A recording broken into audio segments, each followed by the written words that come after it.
വളരെ light weight ആണ്.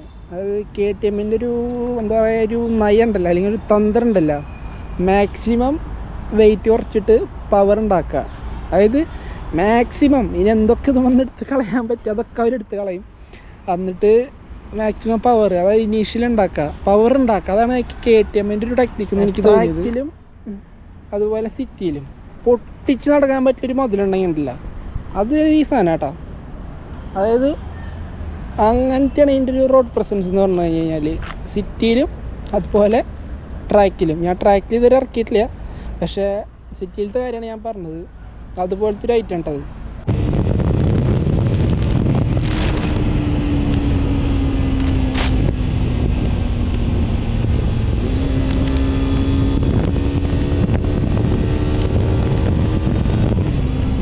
Hello team, WhatsApp അപ്പം ഗൈസ് എന്നൊക്കെ വിളിയൊക്കെ എങ്ങനെയുണ്ട്? അപ്പോഴേ നമ്മുടെ ഇന്നത്തെ പുതിയ വ്ളോഗ് ഉണ്ടാ. പുതിയ വ്ളോഗ് എന്ന് പറഞ്ഞിട്ട് ഒരുപാട് നാളെ വ്ളോഗ് ചെയ്തിട്ട്. അപ്പോൾ ഇതാണ് നമ്മുടെ ഇന്നത്തെ എന്താ പറയുക, വ്ളോഗിലെ മെയിൻ കണ്ടൻറ്റ് അങ്ങനെ പറയാം അല്ലേ. അപ്പോൾ നിങ്ങൾ എൻ്റെ ചാനൽ ആദ്യമായിട്ട് കാണാമെന്ന് വെച്ച് കഴിഞ്ഞ് കഴിഞ്ഞാൽ, നമ്മുടെ ഈ ചാനലിൽ ഇങ്ങനെ ബൈക്ക് റിലേറ്റഡ് ആയിട്ടുള്ള ഇങ്ങനെ ട്രാവൽ വ്ളോഗ്, റിവ്യൂ, അങ്ങനെ കുറച്ച് ഒപ്പീനിയൻ കാര്യങ്ങൾ അതൊക്കെയാണ് നമ്മുടെ ഈ ചാനലിൽ ഉണ്ടാവുക കേട്ടോ. അല്ലാണ്ട് വേറെ നിങ്ങൾ എന്തെങ്കിലും തപ്പിത്തെറിഞ്ഞ് വന്നതാണെന്ന് വെച്ച് കഴിഞ്ഞാൽ അതൊന്നും നമ്മുടെ ഈ ചാനലിൽ കാണാൻ പറ്റില്ല. ബൈക്കിനായിട്ടുള്ളൊരു എന്താ, ബൈക്കും ഞാനും തമ്മിലുള്ളൊരു കണക്ഷൻസ്, അങ്ങനത്തെ കുറച്ച് കാര്യങ്ങളൊക്കെ കാണാൻ പറ്റുള്ളൂ. അപ്പോൾ വല്ലാണ്ട് ഡയലോഗൊന്നും അടിക്കണില്ല. നമുക്ക് നമ്മുടെ നിങ്ങൾ തമ്മിൽ കണ്ടുവന്ന പോലെ നമ്മുടെ ഇന്നത്തെ കാര്യം ഞാൻ പറഞ്ഞുതരാം. അപ്പോൾ എന്താ പറയുക, എൻ്റെ ചെറുപ്പം തൊട്ട് തന്നെ ഉണ്ടല്ല എൻ്റെ മൈൻഡിൽ ബൈക്കിൻ്റെ ക്രൈസ്, നമ്മുടെ മൈൻഡിലുണ്ടാവില്ല ഒരു ബൈക്ക് എന്നൊക്കെ ഒരു ആഗ്രഹം. ഏറ്റവും കൂടുതലായിട്ട് എൻ്റെ ബ്രെയിനിൽ കിടന്ന് കറങ്ങി തിരിഞ്ഞൊരു മുതലാണ്ട് ഇരിക്കുന്നത്. അപ്പോൾ പുതിയതായിട്ട് എൻ്റെ ചാനൽ കാണുന്നവരുടെയാണ് ഞാൻ പറയുന്നത്. ഓക്കെ, അപ്പോൾ നമ്മൾ ഞാൻ എടുത്തിട്ടിപ്പോൾ ഏകദേശം ഒരു കുറച്ച് നാളായി. ഇത്രയും ഗ്യാപ്പൊന്നും ഉണ്ടായിരുന്നില്ല. എന്താ പറയുക, ഇത്രയും ടൈം എടുത്തിട്ടൊന്നല്ലേ വീഡിയോസ് ചെയ്യണമെന്ന് വിചാരിച്ചത്. എടുത്തപ്പോൾ തന്നെ എനിക്ക് വീഡിയോ ഒക്കെ ചെയ്യണമെന്നുണ്ടായിരുന്നു, നിങ്ങളുടെ മുന്നിൽ ഈ കാര്യങ്ങളൊക്കെ അറിയിക്കണമെന്ന് എനിക്കുണ്ടായിരുന്നു. പക്ഷേ എന്താ പറയുക, ബൈക്കിൻ്റെ കുറച്ച് വർക്കും എൻജിൻ പണിയും പിന്നെ അങ്ങനെ സ്റ്റിക്കർ കുറച്ച് കാര്യങ്ങളൊക്കെ ആയിട്ടാണ് നമ്മൾ ഇത്രയും ലാഗായത്. ഈ ബൈക്കിൻ്റെ ഒരു വീഡിയോ ഇടാനായിട്ട് ഞാൻ എൻ്റെ ഇൻസ്റ്റഗ്രാമിൽ ഫോട്ടോ ഒക്കെ ഇട്ടുണ്ടായിരുന്നു, പുതിയ ബൈക്ക് എടുത്തു എന്നൊക്കെ പറഞ്ഞിട്ട്. അപ്പോൾ എൻ്റെ യൂട്യൂബിലുള്ള നിങ്ങൾക്ക് ഇവനെക്കുറിച്ച് ഞാൻ പറഞ്ഞു തന്നിട്ടില്ല. ഇതാണ് ബൈക്ക്. ഇത് 2014 മോഡൽ RC 390 BS3 ആണ്. പോരാത്തതിന് ഇത് ഒന്നാമത് നമ്മുടെ KL ബൈക്കല്ല, MH ആണ്. MH എടുക്കാനുള്ള കാരണം വേറെ ഒന്നല്ല, നല്ലൊരുപാട് ബൈക്കുകൾ നമ്മൾ നോക്കിയിട്ടുണ്ടെങ്കിലും കിട്ടിയത് ഇവനാന്ന് പറയുന്നത്. അപ്പോൾ അതർ സ്റ്റേറ്റ് ബൈക്കിൽ എടുക്കണത് ഞാൻ ഒരിക്കലും മോശമെന്നല്ല പറയണത്. നല്ലത് നോക്കി എടുത്തില്ലെങ്കിൽ പണി കിട്ടും, നല്ല എട്ടിൻ്റെ പണി കിട്ടും. ഈ ഉള്ള സ്റ്റിക്കറൊക്കെ പുതിയതാണ്, അണ്ടർ ബെല്ലിയുടെ സ്റ്റിക്കർ വരെ പുതിയതാണ് നമ്മൾ ഒട്ടിച്ചേക്കുന്നത്. ഫുള്ള് അതായത് ബൈക്കിൻ്റെ ടു സെറ്റ് കാര്യങ്ങൾ നമ്മൾ ചേഞ്ച് ചെയ്തു. സെപ്പറേറ്റ് ആയിരുന്നു. വണ്ടിയുടെ പാർട്സുകളൊക്കെ എല്ലാം മാറ്റി പെയിൻറ്റ് ചെയ്യാനുള്ള ഭാഗത്തൊക്കെ നമ്മൾ പെയിൻറ്റ് ചെയ്തു. അങ്ങനെ ഒരുപാട് കാര്യങ്ങളൊക്കെ ചെയ്തു. എൻജിൻ ഫുള്ള് റീബിൽഡ് ചെയ്തു മൊത്തം. അതായത് ഇങ്ങനെ ഒന്നും ആയിരുന്നില്ല ബൈക്ക്, പല പാർട്സുകൾ പല സ്ഥലങ്ങളിലായിരുന്നു.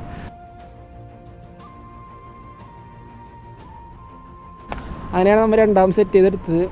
പിന്നെന്താ, ഈ ബൈക്ക് എടുത്തിട്ട് ഞാനിപ്പോൾ ഏകദേശം ഒരു 1000 കിലോമീറ്ററിൽ ഓടിച്ചിട്ടുള്ളൂ. പ്രത്യേകിച്ച് എങ്ങോട്ടും ട്രിപ്പ് പോയിട്ടില്ല, ഒരു സ്ഥലത്തേക്ക് ഞാൻ പോയിട്ടില്ല. ഈ എന്തുകൊണ്ടാണ് ഞാൻ ഈ 390 എടുത്തത് എന്നുള്ള കുറച്ച് ചോദ്യങ്ങളുണ്ട്.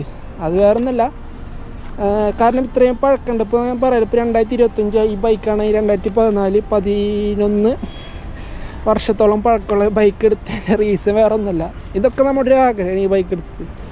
പ്രത്യേകിച്ച് വേറെ ആൾക്കാരുടെ ഒപ്പീനിയൻ നോക്കിയിട്ടൊന്നുമല്ല. നമ്മൾ ഈ ബൈക്ക് എടുത്തൊക്കെ നമ്മുടെ എന്താ പറയുക, ചെറുപ്പം തൊട്ടുള്ള ഒരുപാട് ആഗ്രഹങ്ങൾ ഉണ്ടാവില്ല, അതിൻ്റെ ഒരു ക്രൈസിലെടുത്ത ബൈക്കാണ് ഈ ബൈക്ക്.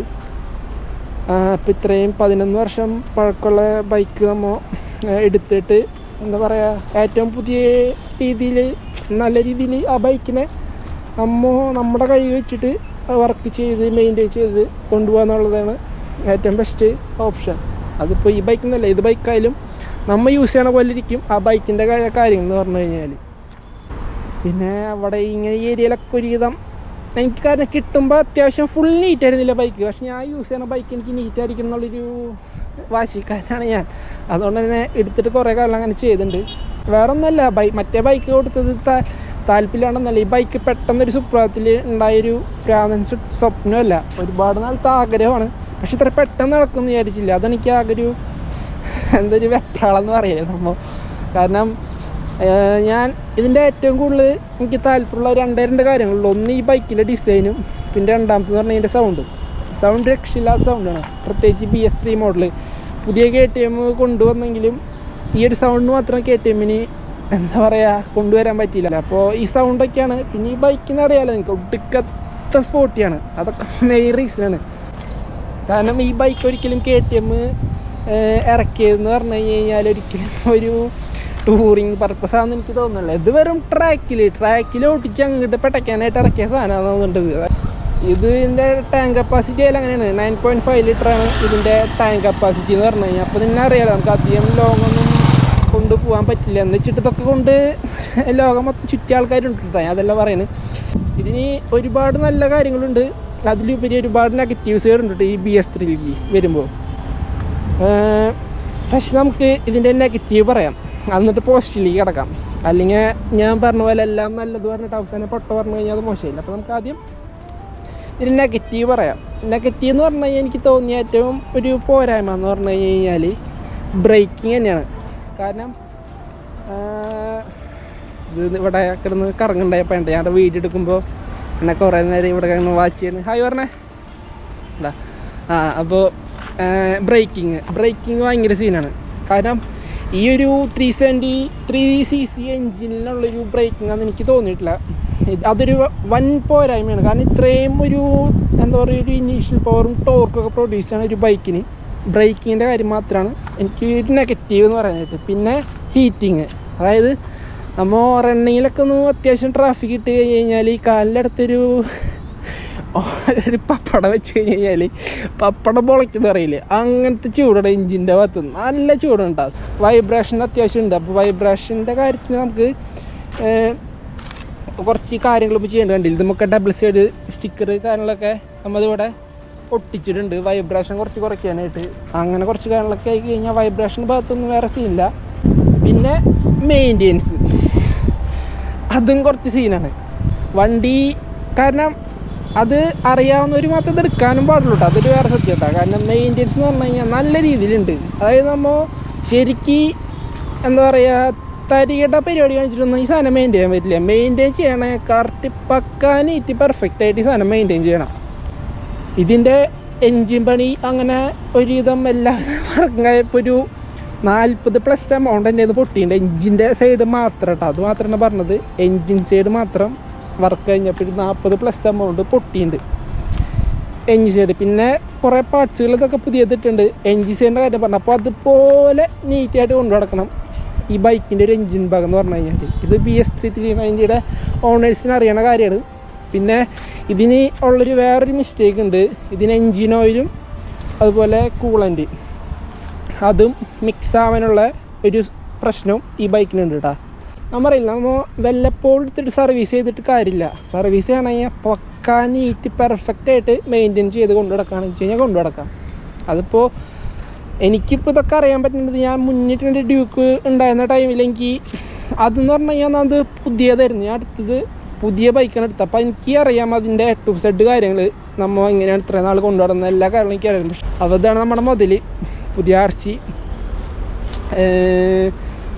എന്താ ഒരുപാട് കഷ്ടപ്പെട്ടു എന്ന് ഞാൻ പറയുന്നില്ല കേട്ടോ. കാരണം എൻ്റെ മറ്റേ ബൈക്ക് ഇന്നായിരുന്നു ഞാൻ ഒരുപാട് കഷ്ടപ്പെട്ടത്. ഈ ബൈക്ക് പെട്ടെന്ന് എൻ്റെ കയ്യിൽ വന്നായിരുന്നു കേട്ടോ. ഞാനൊരു അധികം കഷ്ടപ്പെടേണ്ടെന്ന് വന്നില്ല, പെട്ടെന്നായിരുന്നു എൻ്റെ കയ്യിൽ. അതായത് പെട്ടെന്ന് ഒരു ദിവസം പ്ലാനാണ് ഇങ്ങനെ ബൈക്ക് ഒന്ന് അപ്ഗ്രേഡ് ചെയ്താലോ എന്നുള്ളൊരു മൈൻഡ്.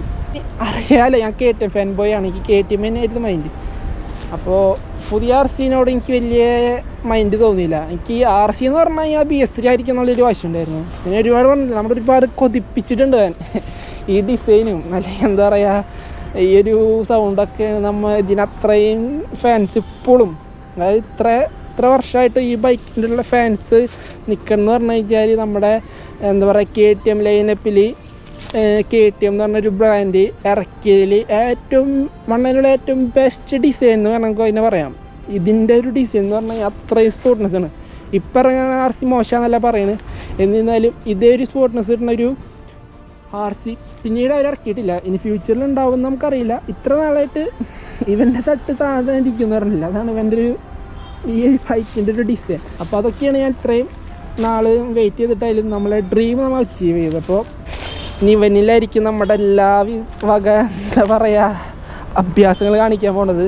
പവർ മാത്രം ലക്ഷ്യമായിട്ട് ഇറക്കാന്നുള്ളൊരു ബൈക്ക് എന്ന് പറഞ്ഞില്ല. അപ്പോൾ അതുകൊണ്ട് തന്നെ നന്നായി ട്യൂൺ ചെയ്തൊരു എൻജിനായിട്ട് തന്നെ ഇതിൻ്റെ മാക്സിമം എന്തൊരു സ്പീഡ് എന്നൊക്കെ പറഞ്ഞു കഴിഞ്ഞാൽ 190+ ഉണ്ടാവും. അത്യാവശ്യം നല്ല ട്യൂൺ ചെയ്ത ബൈക്കിന് 190+ വരെ എത്തിക്കുന്ന ടീമുകൾ ഞാൻ ഇതുപോലെ റീൽസിലും ഷോർട്സിലേക്കായിട്ട് കണ്ടിട്ടുണ്ടായിരുന്നു.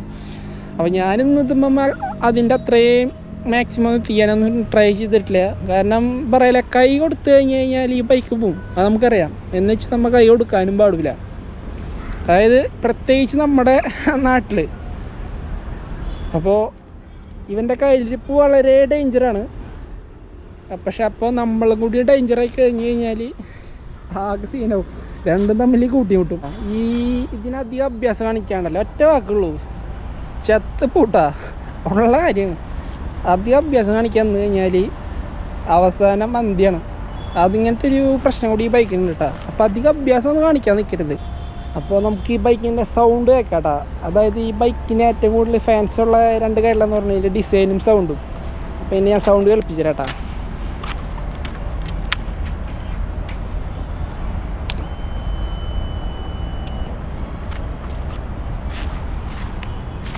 ഇത് പിന്നെ ഒരു അണ്ടർബെല്ലി എക്സോസ്റ്റ് ആയതുകൊണ്ട് സൗണ്ട് ഒരു വേറെ ലെവലിങ് കേട്ടോ.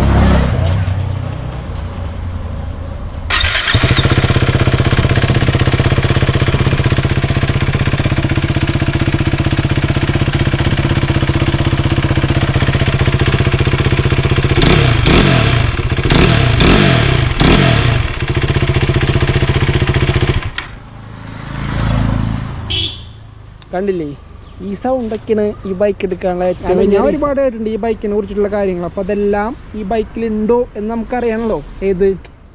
ഏത് അറിയണ്ടേ? അപ്പം അങ്ങനെ കുറച്ച് ചാനലൊക്കെ ഉണ്ട്. അപ്പം പിന്നെ കുറച്ച് സ്റ്റിക്കർ കാര്യമെല്ലാം അങ്ങനെയൊക്കെ ഞാൻ ചെയ്തിട്ടുണ്ട് കേട്ടോ. അതായത് നമ്മുടെ ബൈക്കുമ്പോൾ നമുക്ക് സ്റ്റിക്കർ കാര്യങ്ങളൊക്കെ ചെയ്യാൻ പറ്റുള്ളൂ. അപ്പോൾ അങ്ങനെ കുറച്ച് ചാനലൊക്കെ ചെയ്തിട്ടുണ്ട്. അപ്പോൾ ഇതൊക്കെയാണ് നമ്മുടെ ബൈക്ക്.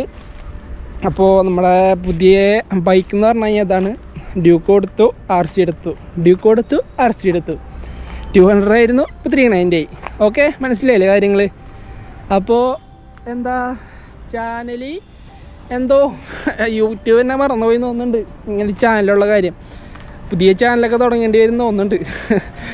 അപ്പോൾ എന്താ കാര്യങ്ങളൊന്നും അറിയില്ല. എല്ലാം നമുക്ക് എന്താ പറയുക പൊരുതി നേടേണ്ടതാണ്. ഞാൻ തന്നെ പൊരുതി നേടിയതാണ് ഈ ബൈക്ക്. എന്താ പറയുക, അതായത് കഷ്ടപ്പെടണം നമ്മൾ.